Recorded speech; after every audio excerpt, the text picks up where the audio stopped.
తప్పు ఏమిటో తెలుసా? ఆరవ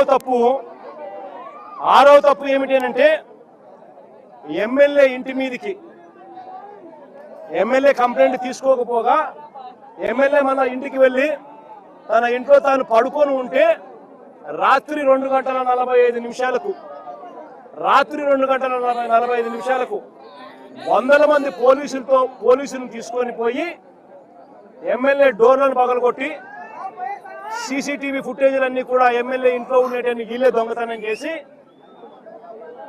ఎమ్మెల్యేను అపహరించడం.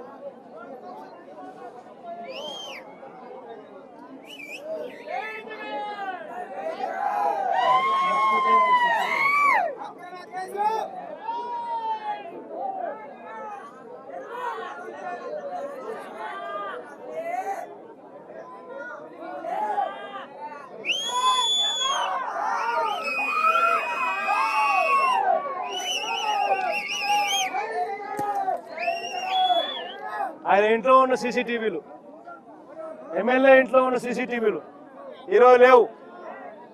ఎక్కడున్నాయంటే పోలీసుల దొంగలు.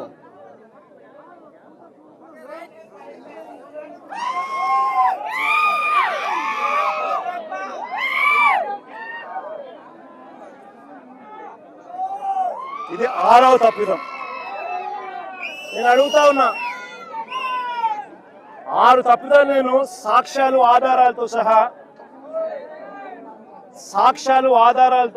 6 తప్పిదాలు వీళ్ళు చేసినటువన్నీ కూడా రెడ్ బుక్ రాజ్యంలో వెన్నుపోటు పార్టీ పాలనలో కుట్రలు చేస్తూ ఏ రకంగా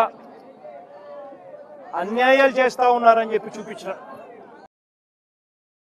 శ్రీకాకుళంలో మొన్న మత్స్యకార బీసీ నాయకుడు సిదిరి అప్పలరాజు నేను మొన్న తనకు జరిగిన అన్యాయం మీద శ్రీకాకుళం వెళ్ళి తనకు జరిగిన అన్యాయాన్ని ప్రెస్ సమక్షంలో పూర్తిగా వివరాలతో సహా వివరించిన.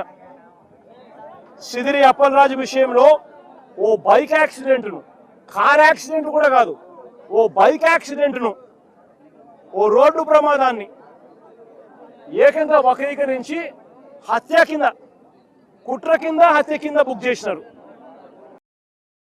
దారుణంగా జరుగుతా ఉన్నాయంటే ఇదే అప్పలరాజు గారిని చూడడానికి నేను అప్పలరాజును చూడడానికి నేను పోతే ప్రజలు విపరీతంగా వచ్చిన సందర్భంలో చింతాడ రవికుమార్ అని చెప్పి ఆముదాల వలస మా కోఆర్డినేటర్ బీసీ నాయకుడు, కాళింగ కులస్తుడు, బీసీ నాయకుడు, ఆయన లేడీ ఎస్ఐని చంపబోయాడంట. ఆయన లేడీ ఎస్ఐని అంతమంది జనాదుల మధ్య నన్ను రిసీవ్ చేసుకోవడానికి ఇంతమంది జనాదులు వచ్చిన పరిస్థితుల మధ్య పోలీసులు అక్కడ వీళ్ళని రాకుండా ఇంకా అడ్డుకుంటా ఉన్నారు. వాస్తవం చెప్పాలంటే ఆ లేడీ ఎస్ఐని చంపబోయారంట. అది కేసు. ఎవడన్నా పోలీసు వాళ్ళని ఇంతమంది మనుషుల ముందర ఎవడన్నా పోలీసులను చంపుతారా? బుద్ధి జ్ఞానం ఎవడన్నా ఉందా? ఎవడన్నా కేసు పెట్టేవాడు ఎవడైనా? అందులో ఆడ ఎస్ఐని ఎందుకు చంపుతారు ఎవరైనా కూడా? అయినా ఆయన మీద ఇటువంటి తప్పుడు కేసు, అరెస్టు. మరో ఘటన, మాజీ ఎమ్మెల్యే ముస్తఫా, గుంటూరు మాజీ ఎమ్మెల్యే ముస్తఫా, మైనారిటీ లీడర్, ఏ రకంగా అక్రమ కేసు పెట్టి ఏ రకంగా ఆయన అరెస్ట్ చేసినారో ఇంత ముందు కూడా దీని విషయంగా కూడా తన కూతురు కూడా వివరంగా కూడా చెప్పింది. వాళ్ళే డబ్బులు ఇచ్చినారు, ఆన్లైన్లో డబ్బులు ట్రాన్స్ఫర్ చేసినారు. పొగాకు కొనుగోలు చేసేందుకు డబ్బులు వీళ్ళే ఇచ్చి పొగాకు కొనుగోలు చేసేందుకు వీళ్ళే డబ్బులు ఇస్తే ఆ మనిషి పొగాకు ఇవ్వాల, డబ్బులు వెనక్కి ఇవ్వాల. పైగా ఈ ముస్తఫా మీద కేసు, అక్రమ కేసు. ఇదెక్కడ న్యాయమో ఆలోచన చేయమని చెప్పి నేను కోరుతా ఉన్నా. పోలీసులు చేయాల్సింది డబ్బులన్నా ఇప్పించాలా, కనీసం సరుకన్నా ఇప్పించాలా. డబ్బులు ఇప్పించలేదు, సరుకు ఇప్పించలేదు, పైగా ముస్తఫా మీదనే కిడ్నాప్ కేసు. ఈయన స్వయంగా ఈ మనిషిని తీసుకొని పోయి పోలీసులకు ఈయన స్వయంగా అప్పచెప్పినాడు పోలీస్ స్టేషన్లో. అయినా ఈయన కిడ్నాప్ చేశాడని రివర్స్ ఈయన మీద కేసు. ముస్తఫా ఒక బీసీ మైనారిటీ నాయకుడు, మరో యాదవ నాయకుడు కారుమూరు సునీల్ మన పార్టీ తరఫున ఏలూరు ఎంపీగా తాను పోటీ చేశాడు. కారుమూరు సునీల్ అని చెప్పి బీసీ నాయకుడు, యాదవ కులస్తుడు. ఆయన మీద మరో అక్రమ కేసు.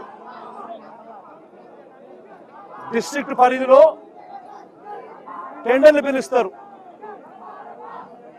లిక్కర్ ట్రాన్స్పోర్ట్ దానికి సంబంధించి టెండర్లు పిలిచి డిస్ట్రిక్ట్ కలెక్టర్ పిలుస్తాడు ఆయా జిల్లాలలో ట్రాన్స్పోర్ట్ చేసేందుకు. అది మహా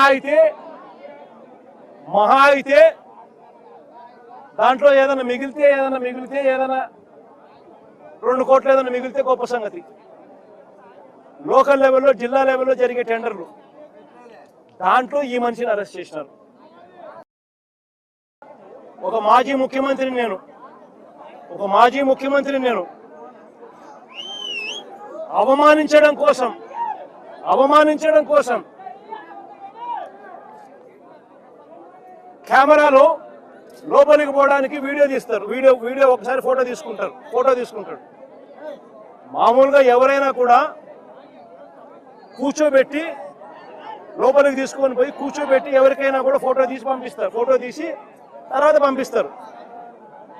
కేవలం నన్ను అవమానించాలని, ఇలా సేడిజం చూడు ఎలా ఉందో, సేడిస్టిక్ మెంటాలిటీ చంద్రబాబు నాయుడు గారికి ఎలా ఉంటుందని చెప్పడానికి చెప్తా ఉన్నా. నన్ను గ్రిల్ బయట నిలబెట్టించి గ్రిల్ బయటనే ఫోటో ఇలా తీస్తున్నారు. నేను అడిగినా, ఇది మామూలుగా అందరికీ ఇదే మాదిరిగానే తీస్తారా అని. ఇక్కడ అవమానించే కార్యక్రమం ఎవరికి మాదిరిగా చేయరంట. నేను అడిగిన సూపరింటెండెంట్ను ఏమన్నా అందరికీ ఇదే మాదిరిగానే చేస్తారా అని. లేదు సార్, అందరినీ మామూలుగా అయితే కూర్చోబెడతాము, మీరు కాబట్టి నిలబెట్టించి మాదిరిగా చేయాలా అని చెప్పి ఆదేశాలు వచ్చినాయి సార్ అంటాడు. ఏదైతే మీరు ఇస్తున్నారో ఇవే రేపు పొద్దున పనులు అవుతాయి. ఇప్పుడు విత్తనాలు నాటుతా ఉన్నారు, ఈ విత్తనాలు రేపు పొద్దున చెట్లు అవుతాయి.